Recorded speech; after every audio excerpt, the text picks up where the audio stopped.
বন্ধুরা আরও একটি নতুন ভিডিওতে সবাইকে স্বাগত জানাই। আজকে আমরা এই ভিডিওতে কারেন্ট অ্যাফেয়ার্স এবং কম্পিউটার থেকে বেশ কিছু গুরুত্বপূর্ণ প্রশ্ন নিয়ে আলোচনা করব, যেগুলি তোমাদের আরআরবি এনটিপিসি পরীক্ষার জন্য ভীষণ রকম গুরুত্বপূর্ণ। তোমাদের পরীক্ষায় যে ধরনের প্রশ্ন আসছে সেই ধরনের প্রশ্ন নিয়েই কিন্তু আজকে আলোচনা করব। তো চলো দেরি না করে আমরা ক্লাসটি শুরু করি, কারণ বেশি সময় হাতে নেই। তো দেখো, আজকের প্রথম প্রশ্ন, ভারতের বর্তমান জাতীয় নিরাপত্তা উপদেষ্টা কী? ভারতের বর্তমান জাতীয় নিরাপত্তা উপদেষ্টা অর্থাৎ ন্যাশনাল সিকিউরিটি অ্যাডভাইজার, তো তিনি কে? উত্তরটি হবে অজিত দোভাল। ভারতের বর্তমান জাতীয় নিরাপত্তা উপদেষ্টা বা ন্যাশনাল সিকিউরিটি অ্যাডভাইজার হলেন অজিত দোভাল। এর পরের প্রশ্ন দেখো, অরুণাচল প্রদেশের মুখ্যমন্ত্রী হিসেবে তৃতীয়বারের জন্য দায়িত্বভার গ্রহণ করলেন কে? উত্তরটি হবে পেমা খান্ডু। পেমা খান্ডু অরুণাচল প্রদেশের তৃতীয়বারের জন্য মুখ্যমন্ত্রী হিসেবে দায়িত্বভার গ্রহণ করলেন। এর পরের প্রশ্ন, সিকিমে দ্বিতীয়বারের জন্য মুখ্যমন্ত্রী হিসেবে নিযুক্ত হলেন কে? তোমাদের এই ধরনের প্রশ্ন কিন্তু কারেন্ট অ্যাফেয়ার্সে আসছে। তো দেখো, এর উত্তরটি হবে প্রেম সিং তামাং। সিকিমে দ্বিতীয়বারের জন্য মুখ্যমন্ত্রী হিসেবে নিযুক্ত হলেন প্রেম সিং তামাং। এর পরের প্রশ্ন, ওড়িশার বর্তমান মুখ্যমন্ত্রী কে? ওড়িশার বর্তমান মুখ্যমন্ত্রী হলেন মোহন চরণ মাঝি। নেক্সট কোশ্চেন দেখো, জাতীয় মহিলা কমিশনের নতুন চেয়ারপারসন হিসেবে নিযুক্ত করা হলো কাকে? জাতীয় মহিলা কমিশনের নতুন চেয়ারপারসন হিসেবে নিযুক্ত করা হলো কাকে? উত্তরটি হবে বিজয়া কিশোর রাহাতকর। বিজয়া কিশোর রাহাতকর জাতীয় মহিলা কমিশনের নতুন চেয়ারপারসন হিসেবে নিযুক্ত হলেন। নেক্সট কোশ্চেন, ন্যাটোর সেক্রেটারি জেনারেল হিসেবে নিযুক্ত হলেন কে? নেটোর সেক্রেটারি জেনারেল হিসেবে নিযুক্ত হলেন কে? উত্তরটি হবে মার্ক রুট। মার্ক রুট ন্যাটোর সেক্রেটারি জেনারেল। এরপরের প্রশ্ন, জম্মু ও কাশ্মীরের নতুন মুখ্যমন্ত্রী হিসেবে শপথ নিলেন কে? উত্তরটি হবে ওমর আবদুল্লাহ। ওমর আবদুল্লাহ জম্মু ও কাশ্মীরের নতুন মুখ্যমন্ত্রী হিসেবে শপথ গ্রহণ করেছেন। পরের প্রশ্ন, হরিয়ানার মুখ্যমন্ত্রী হিসেবে দ্বিতীয়বারের জন্য শপথ নিলেন কে? হরিয়ানার মুখ্যমন্ত্রী হিসেবে দ্বিতীয়বারের জন্য শপথ নিলেন কে? উত্তরটি হবে নবাব সিং সাইনি। এরপরের প্রশ্ন, ভারতের 51তম প্রধান বিচারপতি কে? এখানে দেখো বন্ধুরা, ভারতের 51তম প্রধান বিচারপতির কিন্তু নাম বলতে বলা হয়েছে। তো উত্তরটি হবে বিচারপতি সঞ্জীব খান্না। এবং বর্তমান কিন্তু প্রধান বিচারপতি হলেন বি.আর. গাভাই, এবং এই বি.আর. গাভাই হলেন 52তম প্রধান বিচারপতি। যদি তোমাদের প্রশ্ন আসে ভারতের 51তম প্রধান বিচারপতিকে, তাহলে কিন্তু উত্তর হবে সঞ্জীব খান্না।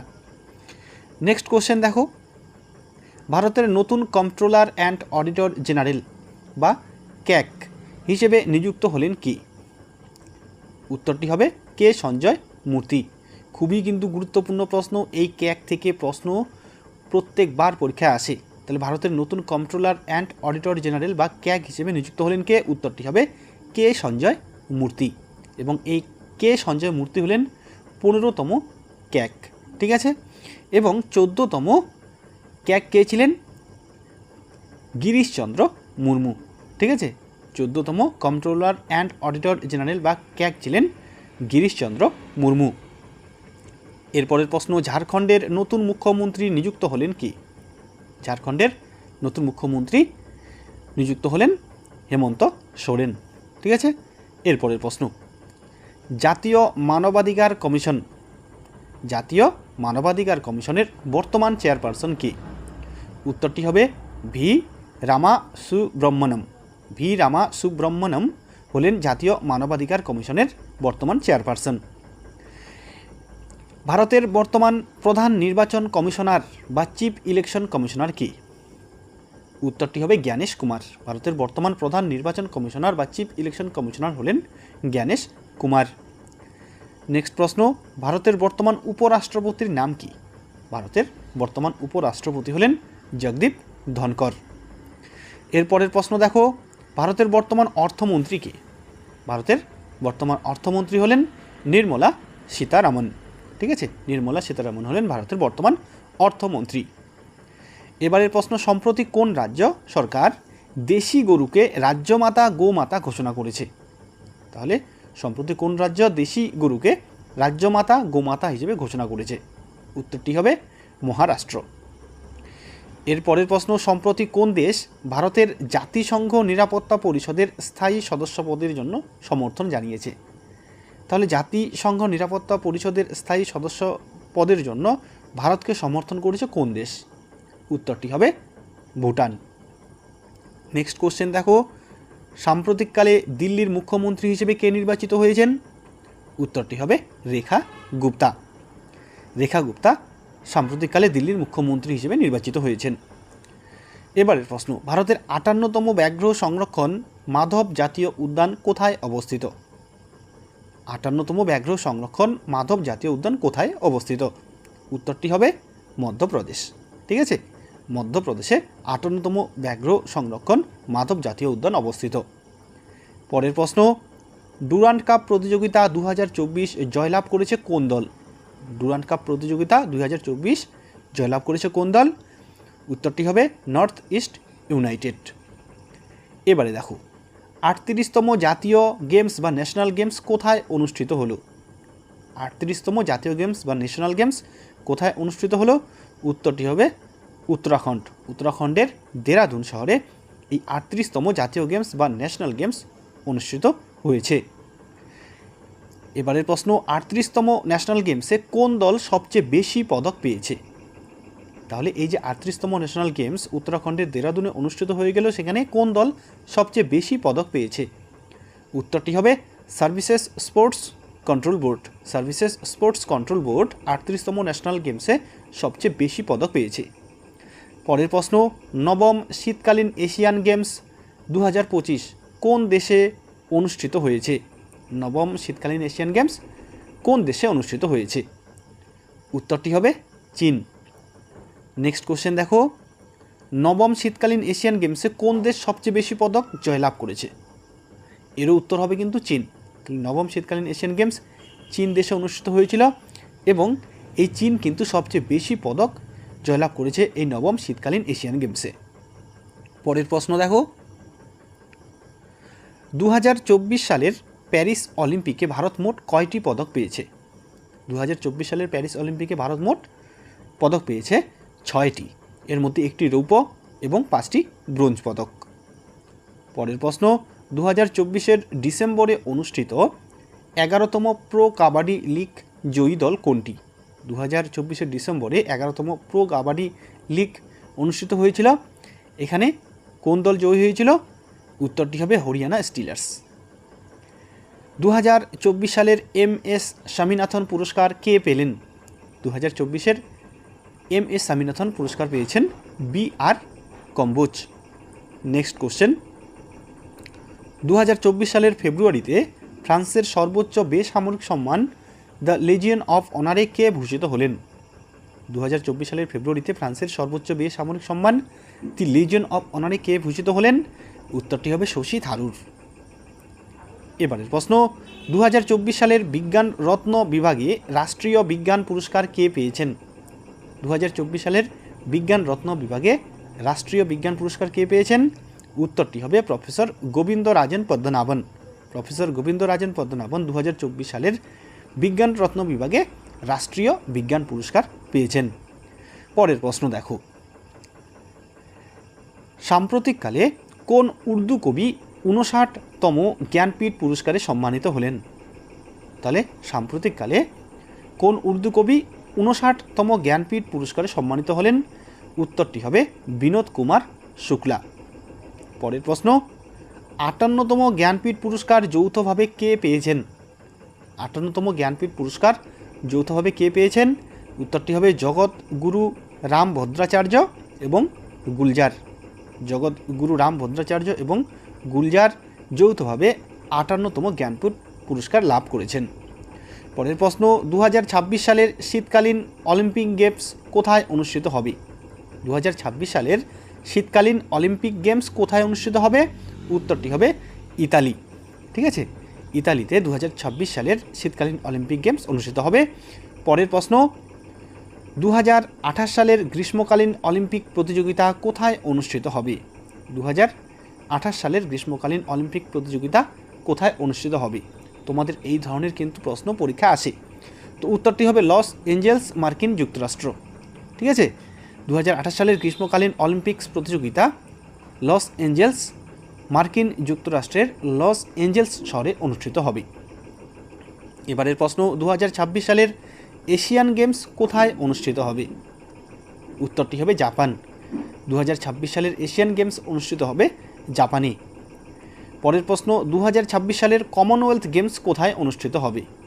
2026 সালের কমনওয়েলথ গেমস অনুষ্ঠিত হবে অস্ট্রেলিয়ায়। পরের প্রশ্ন দেখো, 2026 সালের ফিফা বিশ্বকাপের আয়োজক দেশের নাম কি? উত্তরটি হবে কানাডা, মেক্সিকো এবং মার্কিন যুক্তরাষ্ট্র। 2026 সালের ফিফা বিশ্বকাপের আয়োজক দেশগুলি হলো কানাডা, মেক্সিকো এবং মার্কিন যুক্তরাষ্ট্র। এবারের প্রশ্ন, 2024-25 মরশুমের তথা 78তম সন্তোষ ট্রফি জয়ী দল কোনটি? 2024-25 মরশুমের 78তম সন্তোষ ট্রফি জয়ী দল কোনটি?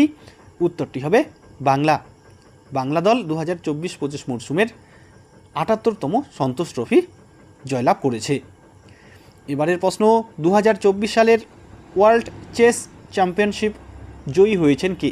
2024 সালের ওয়ার্ল্ড চেস চ্যাম্পিয়নশিপ জয়ী হয়েছেন ভারতের গ্র্যান্ড মাস্টার ডি গুকেশ।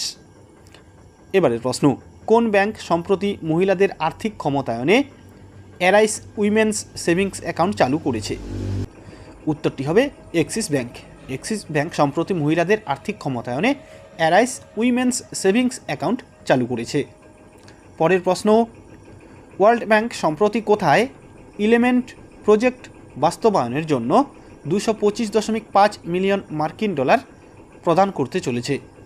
তাহলে ওয়ার্ল্ড ব্যাংক সম্প্রতি এলিমেন্ট প্রজেক্ট বাস্তবায়নের জন্য 225.5 মিলিয়ন মার্কিন ডলার প্রদান করতে চলেছে, সেটি কোথায়? উত্তরটি হবে নাগাল্যান্ড এবং ত্রিপুরাতে। পরের প্রশ্ন, কোন দেশে সীতা আম্মা মন্দির অভিষেকের জন্য সরজু নদীর পবিত্র জল পাঠালো ভারত? উত্তরটি হবে শ্রীলঙ্কা। শ্রীলঙ্কায় সীতা আম্মা মন্দির অভিষেকের জন্য সরজু নদীর পবিত্র জল ভারত পাঠিয়েছে। পরের প্রশ্ন, ভারতের প্রথম কনস্টিটিউশন পার্ক বা সংবিধান পার্ক লঞ্চ করা হলো কোথায়? উত্তরটি হবে মহারাষ্ট্রের পুনেতে। মহারাষ্ট্রের পুনেতে ভারতের প্রথম কনস্টিটিউশন পার্ক বা সংবিধান পার্ক লঞ্চ করা হয়েছে। এবারের প্রশ্ন, আরাবল্লী পর্বত শ্রেণী থেকে অবৈধ খনন বন্ধ করার জন্য কোন রাজ্যকে নির্দেশ দিল সুপ্রিম কোর্ট? আরাবল্লী পর্বত শ্রেণী থেকে অবৈধ খনন বন্ধ করার জন্য রাজস্থান রাজ্যকে সুপ্রিম কোর্ট নির্দেশ দিয়েছে। পরের প্রশ্ন, পুরুষদের T20 ওয়ার্ল্ড কাপ 2024-এর ব্র্যান্ড অ্যাম্বাসেডর নিযুক্ত করা হয় কাকে? পুরুষদের T20 ওয়ার্ল্ড কাপ 2024-এর ব্র্যান্ড অ্যাম্বাসেডর নিযুক্ত করা হয় কাকে? উত্তরটি হবে শাহিদ আফ্রিদি। পরের প্রশ্ন, প্রথমবার চাইনিজ সারস পাখির দেখা মিলল কোথায়? এই প্রথমবার চাইনিজ সারস পাখির দেখা মিলল কোথায়? উত্তরটি হবে উত্তরাখণ্ড। উত্তরাখণ্ডে প্রথমবার এই চাইনিজ সারস পাখির দেখা মিলল। ভারতের রুপে সার্ভিস নিজের দেশে লঞ্চ করবে কে? ভারতের রুপে সার্ভিস নিজের দেশে লঞ্চ করবে কে? উত্তরটি হবে মালদ্বীপ। মালদ্বীপ ভারতের রুপে সার্ভিস তাদের নিজের দেশে লঞ্চ করবে। এরপরের প্রশ্ন, মালদ্বীপের বর্তমান রাষ্ট্রপতির নাম কি? মালদ্বীপের বর্তমান রাষ্ট্রপতির নাম কি? উত্তরটি হবে মোহাম্মদ মইজু। মোহাম্মদ মইজু হলেন মালদ্বীপের বর্তমান রাষ্ট্রপতি। এরপরের প্রশ্ন, সম্প্রতি ভারতের কিংবদন্তি ফুটবলার সুনীল ছেত্রী কোন ব্যাংকের বিপণন দূত হিসেবে নিযুক্ত হয়েছেন? সম্প্রতি ভারতের কিংবদন্তি ফুটবলার সুনীল ছেত্রী কোন ব্যাংকের বিপণন দূত হিসেবে নিযুক্ত হয়েছেন? উত্তরটি হবে উৎকর্ষ স্মল ফাইন্যান্স ব্যাংক। উৎকর্ষ স্মল ফাইন্যান্স ব্যাংকের বিপণন দূত হিসেবে নিযুক্ত হয়েছেন ভারতের কিংবদন্তি ফুটবলার সুনীল ছেত্রী। পরের প্রশ্ন, সম্প্রতি ওয়ার্ল্ড ব্যাংক 2025 অর্থবর্ষে ভারতের জিডিপি বৃদ্ধির হার কত শতাংশ হওয়ার অনুমান করেছে? উত্তরটি হবে 7%। পরের প্রশ্ন, সম্প্রতি কোন ব্যাংক দৃষ্টিহীন প্রতিবন্ধী মানুষদের জন্য ব্রেইল নির্ভর ডেবিট কার্ড চালু করেছে? তাহলে কোন ব্যাংক দৃষ্টিহীন প্রতিবন্ধী মানুষদের জন্য ব্রেইল নির্ভর ডেবিট কার্ড চালু করেছে? উত্তরটি হবে পাঞ্জাব ন্যাশনাল ব্যাংক। এর পরের প্রশ্ন, ভারতীয় রিজার্ভ ব্যাংকের বর্তমান গভর্নর কে? উত্তরটি হবে সঞ্জয় মালহোত্রা। এই সঞ্জয় মালহোত্রা হলেন 26তম ভারতীয় রিজার্ভ ব্যাংকের গভর্নর। এবং এর পাশাপাশি মনে রাখবে শক্তিকান্ত দাস হলেন ভারতের 25তম গভর্নর। ভারতীয় রিজার্ভ ব্যাংকের 25তম গভর্নর ছিলেন শক্তিকান্ত দাস এবং বর্তমান গভর্নর হলেন সঞ্জয় মালহোত্রা। এর পরের প্রশ্ন দেখো, 2024-এর প্রথম এশিয়ান বৌদ্ধ সম্মেলন কোথায় অনুষ্ঠিত হলো? 2024-এর প্রথম এশিয়ান বৌদ্ধ সম্মেলন কোথায় অনুষ্ঠিত হলো? উত্তরটি হবে নতুন দিল্লি। নতুন দিল্লিতে 2024-এর প্রথম এশিয়ান বৌদ্ধ সম্মেলন অনুষ্ঠিত হলো। এটি পরিচালনার দায়িত্বে ছিল ভারতের সংস্কৃতি মন্ত্রক এবং আন্তর্জাতিক বৌদ্ধ কনফেডারেশন। পরের প্রশ্ন, জাতীয় মানবাধিকার কমিশনের কততম প্রতিষ্ঠা দিবস উপলক্ষে নতুন দিল্লির বিজ্ঞান ভবনে একটি জাতীয় সম্মেলনের আয়োজন করা হয়েছে? উত্তরটি হবে 31তম। জাতীয় মানবাধিকার কমিশনের 31তম প্রতিষ্ঠা দিবস উপলক্ষে নতুন দিল্লির বিজ্ঞান ভবনে একটি জাতীয় সম্মেলনের আয়োজন করা হয়েছে। পরের প্রশ্ন, টাইগার কনজারভেশন কনফারেন্স 2024 কোথায় অনুষ্ঠিত হয়েছে? উত্তরটি হবে ভুটানে। ভুটানে 2024 সালের টাইগার কনজারভেশন কনফারেন্স অনুষ্ঠিত হয়েছে। পরের প্রশ্ন, প্রধানমন্ত্রী নরেন্দ্র মোদী সম্প্রতি কোন রাজ্যে মাতৃবন্দনা যোজনা প্রকল্পের সূচনা করলেন? প্রধানমন্ত্রী নরেন্দ্র মোদী সম্প্রতি কোন রাজ্যে মাতৃবন্দনা যোজনা প্রকল্পের সূচনা করলেন? উত্তরটি হবে ঝাড়খণ্ড। এর পরের প্রশ্ন দেখো বন্ধুরা, এবারে কম্পিউটার থেকে প্রশ্ন, আইসিটি এর পুরো অর্থ কী? আইসিটি এর পুরো অর্থ কী? এই ধরনের প্রশ্ন কিন্তু তোমাদের আরআরবি এনটিসি পরীক্ষায় আসছে। তো দেখো, আইসিটি এর পুরো অর্থ হলো information communication technology. Information communication technology. এর পরের প্রশ্ন, WWW এর পুরো নাম কি? WWW এর পুরো নাম হলো ওয়ার্ল্ড ওয়াইড ওয়েব। ঠিক আছে। এরপরে দেখো, পিডিএফ এর সম্পূর্ণ নাম কি? পিডিএফ এর সম্পূর্ণ নাম হলো পোর্টেবল ডকুমেন্ট ফরম্যাট। পিডিএফ এর সম্পূর্ণ নাম পোর্টেবল ডকুমেন্ট ফরম্যাট। পরের প্রশ্ন দেখো, এবারের প্রশ্ন, এফটিপি এর পুরো নাম কি? এফটিপি এর পুরো নাম ফাইল ট্রান্সফার প্রোটোকল। তারপরের প্রশ্ন, ডিওএস এর পুরো অর্থ কি? ডিওএস এর পুরো অর্থ কি? উত্তরটি হবে ডিস্ক অপারেটিং সিস্টেম। ডিওএস এর পুরো অর্থ হলো ডিস্ক অপারেটিং সিস্টেম। নেক্সট প্রশ্ন দেখো, এফডিডিআই এর পুরো অর্থ কি? এফডিডিআই এর পুরো অর্থ কি? এফডিডিআই এর পুরো অর্থ হলো fibre distributed data interface. Fibre distributed data interface. পরের প্রশ্ন, সিডিএমএ বলতে কি বোঝায়? সিডিএমএ বলতে কি বোঝায়? উত্তরটি হবে code division multiple access. CDM এর পুরো অর্থ হলো কোড ডিভিশন মাল্টিপল অ্যাক্সেস। পরের প্রশ্ন, ইন্টারনেটের ক্ষেত্রে আইএসপি এর পুরো নাম কি? আইএসপি এর পুরো নাম কি? উত্তরটি হবে ইন্টারনেট সার্ভিস প্রোভাইডার। ইন্টারনেটের ক্ষেত্রে আইএসপি এর পুরো নাম হলো ইন্টারনেট সার্ভিস প্রোভাইডার। পরের প্রশ্ন, ইন্টারনেট প্রযুক্তিতে ডিএনএস বলতে কি বোঝায়? ইন্টারনেট প্রযুক্তিতে ডিএনএস বলতে কি বোঝায়? উত্তরটি হবে ডোমেন নেম সিস্টেম। ডিএনএস বলতে বোঝায় ডোমেন নেম সিস্টেম। পরের প্রশ্ন, এইচটিটিপি এর পুরো অর্থ কি? উত্তরটি হবে hyper text transfer protocol. HTTP এর পুরো অর্থ হলো হাইপার টেক্সট ট্রান্সফার প্রোটোকল। পরের প্রশ্ন, ভারতের সমস্ত এটিএমকে যুক্ত করার কাজ করে কে? ভারতের সমস্ত এটিএমকে যুক্ত করার কাজ করে কে? উত্তরটি হবে ভারতের ন্যাশনাল পেমেন্ট কর্পোরেশন। ভারতের ন্যাশনাল পেমেন্ট কর্পোরেশন সমস্ত এটিএমকে যুক্ত করার কাজ করে। এর পরের প্রশ্ন, কম্পিউটারের মাউস কে আবিষ্কার করেন? উত্তরটি হবে ডগলাস এঙ্গেলবার্ট। এর পরের প্রশ্ন, উইন্ডোজ কিবোর্ডে কমান্ড নির্বাচন করার জন্য কোন কি ব্যবহার করা হয়? উইন্ডোজ কিবোর্ডে কমান্ড নির্বাচন করার জন্য কোন কি ব্যবহার করা হয়? উত্তরটি হবে এন্টার কিবোর্ড। পরের প্রশ্ন, অপটিক্যাল ক্যারেক্টার রিডার হলো একটি ড্যাশের উদাহরণ। তাহলে অপটিক্যাল ক্যারেক্টার রিডার সংক্ষিপ্ত রূপ OCR একটি কিসের উদাহরণ? উত্তরটি হবে input device. Optical character reader হলো একটি ইনপুট ডিভাইস। তাহলে বন্ধুরা, আমরা আজকে এই ভিডিওতে কম্পিউটার এবং কারেন্ট অ্যাফেয়ার্স থেকে বেশ কিছু গুরুত্বপূর্ণ প্রশ্ন এবং উত্তর নিয়ে আলোচনা করলাম। আশা করি এখান থেকে তোমরা কমন পেয়ে যাবে। তো দেখা হচ্ছে নেক্সট ভিডিওতে। আজকে এ পর্যন্তই। ধন্যবাদ।